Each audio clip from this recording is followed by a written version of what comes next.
welcome to ExecINNOV podcast. We're so glad to have you here with us. How are you today? I'm very well, thank you. Thanks for having me on. Yes, thank you.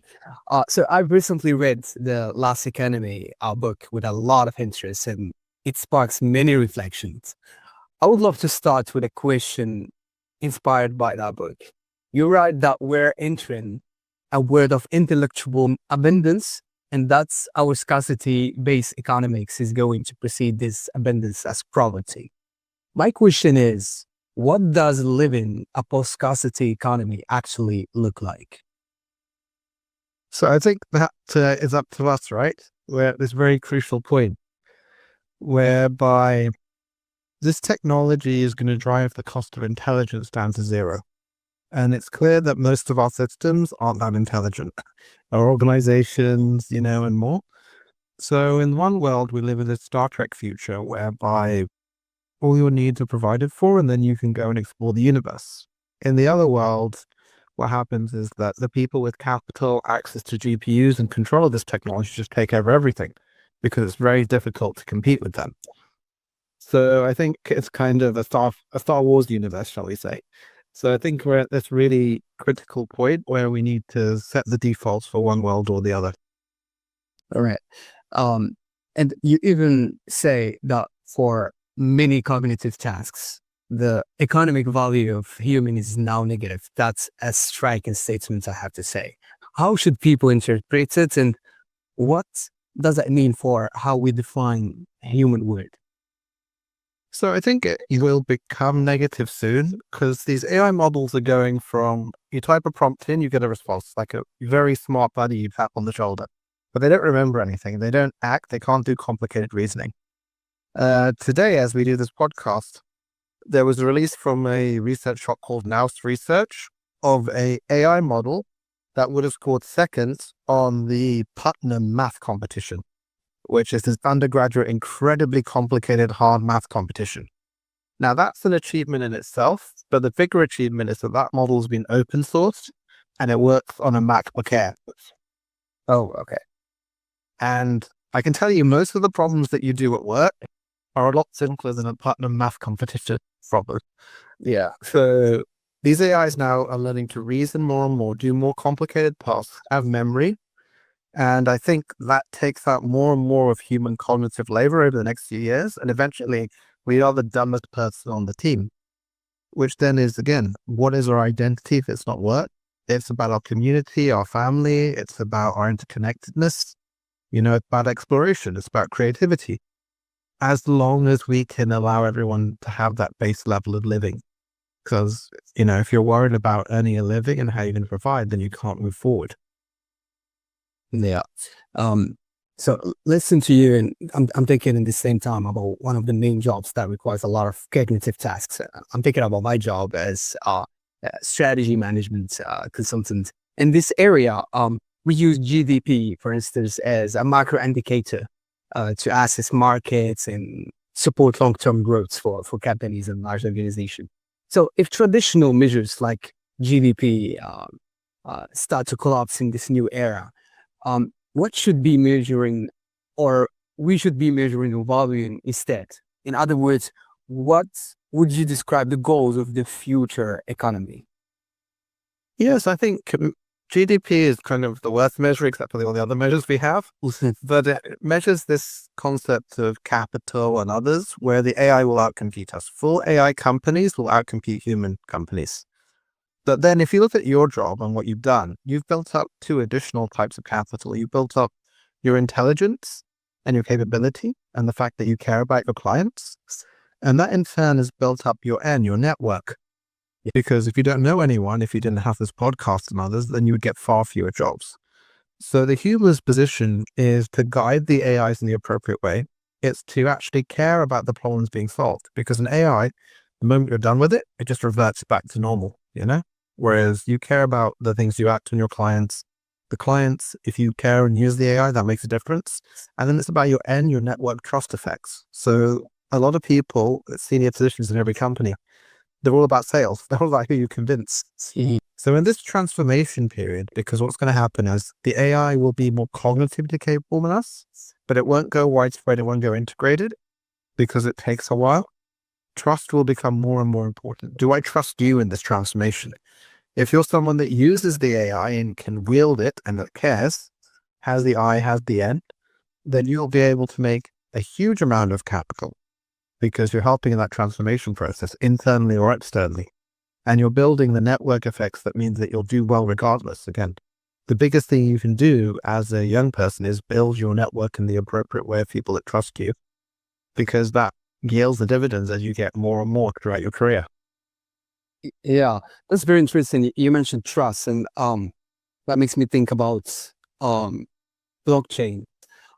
Let's talk about decentralized AI for a moment. To be honest, if I had to name the two technologies that have excited me the most ever to work on over the past decades, is I would say AI and blockchain. They are actually what pushed me to spend years helping large companies adopt these technologies. For instance, I have supported the strategy of several decentralized autonomous organizations, but decentralization AI itself, it's so quite new to me. And that sounds exciting. So you built intelligent internet as a decentralized, auditable AI ecosystem, even calling it a social contract written in code. Can you explain why decentralization is so important in AI and how your platform makes it happen? Yeah, so my previous company, Stability AI, we were a unicorn, raised hundreds of millions of dollars, and we built the AI that now underpins most of this media generation capability, from Stable Diffusion to video to others. We built state-of-the-art models. I left last year because I realized I didn't know who was going to build the AI that would teach my kids or manage my health or guide my government. And I was like, that AI, the AI that's next to you, is going to be so important. So we have this Iron Man concept of Jarvis, right? These AI assistants, such inevitable. Mm-hmm. Is that AI that's next to you working for you or Mark Zuckerberg? Okay, got you. And I was like, that needs to be a decentralized, self-sovereign stack where from an individual to community to country level, you run an open stack of AI that looks after you, that organizes all the other AIs. So the children not taught by ChatGPT, the app, but they can use GPT 6 or 7 or 8, but through this interface layer. So the intelligent internet, we built a state-of-the-art agent, AI agent, that tops the benchmarks and can build websites, presentations, all sorts of other things.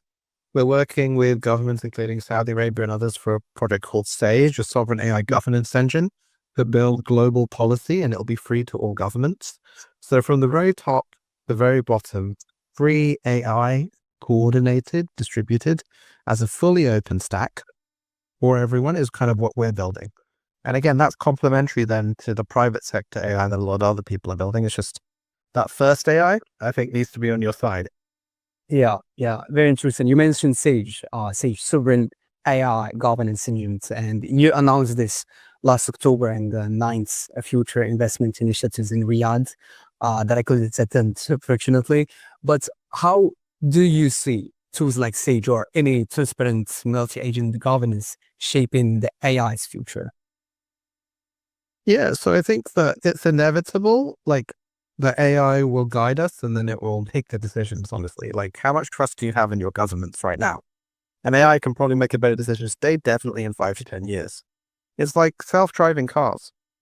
If cars were as safe as Waymo's right now in the US, it's the Google cars, there'd be 48,000 fewer deaths a year and $1 trillion saved. Oh, okay, huge deal. Yeah. AI doctors can diagnose better than humans. And first it will be AI assisting, and that will be AI making the decision. But again, we need to then make sure it reflects us and our culture and our positioning and everything else. And these decisions are made by open source, verifiable AIs, not black boxes.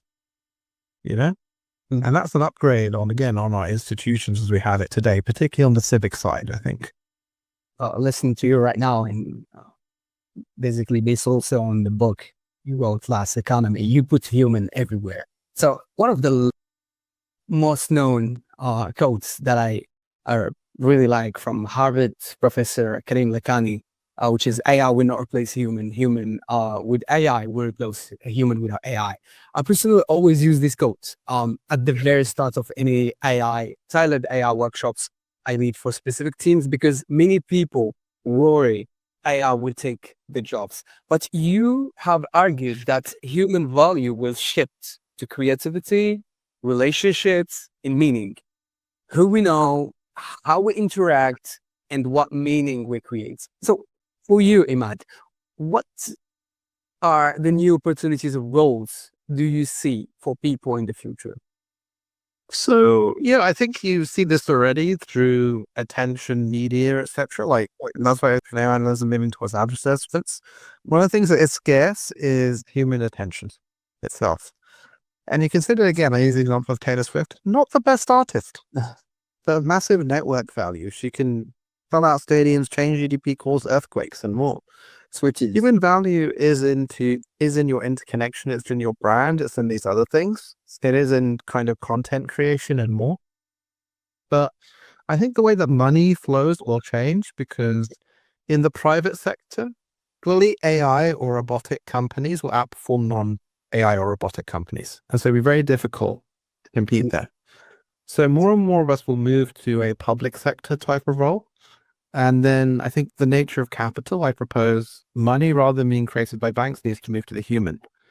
So then the question is, what do we give that for?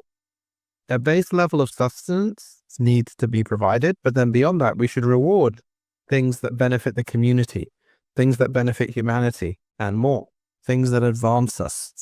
And we have this really interesting opportunity with blockchains, with AI, to allocate these in a transparent way as well. Like Stripe's new blockchain Tempo just got running yesterday with the testnet.